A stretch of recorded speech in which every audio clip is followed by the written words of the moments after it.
রাধে রাধে বন্ধুরা, আজকে পাঠ করছি প্রভু কথামৃত স্মৃতিচারণ একাদশ খণ্ড থেকে।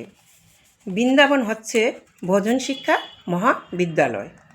পিপাসায় যখন বুকের ছাতি ফেটে যায়, চাতক তখন ভাবে যেমন করে হোক আমাকে পিপাসা মিটাতেই হবে।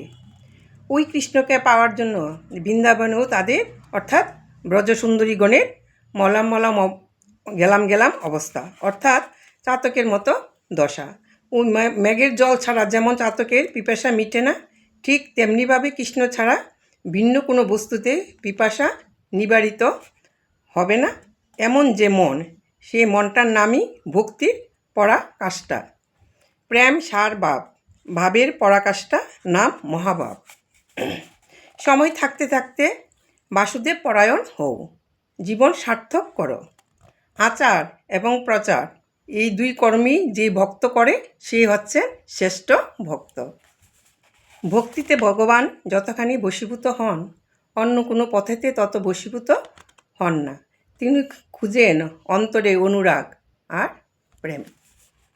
একজন মূর্খ শুদ্ধ মন্ত্র উচ্চারণ করতে পারল না, যে পণ্ডিত সে শুদ্ধ মন্ত্র উচ্চারণ করল, কিন্তু তার কাছে এই শুদ্ধ অশুদ্ধ সবই এক।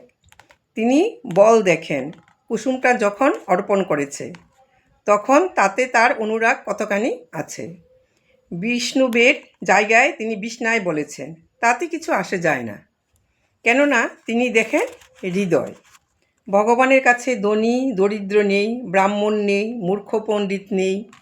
প্রেম সুধা যে হৃদয় পাত্রে যত বেশি, ভগবান সেই দিকেই ধাবিত হন। রাধে রাধে, হরে কৃষ্ণ কৃষ্ণ কৃষ্ণ হরে হরে, হরে রাম রাম রাম হরে হরে। এই বলে আজকে পাঠ শেষ করছি বন্ধুরা। তোমাদের কেমন লেগেছে কমেন্ট করে জানাবে।